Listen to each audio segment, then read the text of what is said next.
Për kryeministrin, deri në këtë ditë kemi arrit, që kryeministri të kallëzohet për shpërndarje të materialeve pornografike. Jam këtu sot para spakut për neni 117, pornografia, ku thuhet tekstualisht reklamimi i materialeve pornografike në mjedise për fëmijët, me çdo mjet dhe formë, konsiderohet kundravajtje penale dënohet deri në 2 vjet burg. Keni parë në kryeministër në botë që të kallëzohet për këtë nen, po dikush mund thotë që ne mund ta kallëzojmë për çfarë duam.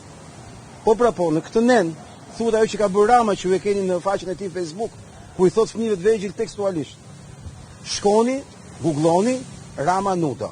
I thotë fëmijëve në një mjedis me fëmijë. Qartas të sjell zyrtarisht me qëllim nga Partia Socialiste, nga Edi Rama në takimin e tij në Qerret, në Kavaj.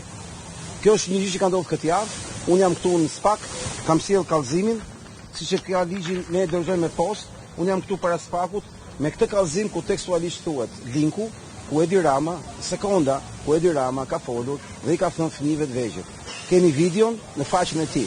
Pra ky nuk është një pretendim i joni, ky është një fakt.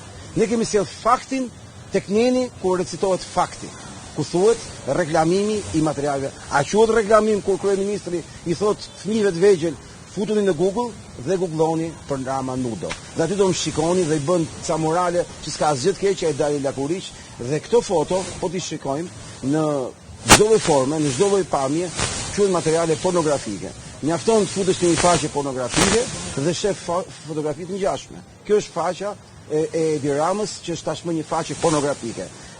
Faqja zyrtare e Partisë Socialiste është një faqe pornografike, sepse aty ku thuhet pikërisht shkoni dhe kërkoni fotot e mia nudo, i thos fëmijëve të vegjël, ky ka konsumuar kundravajtjen penale.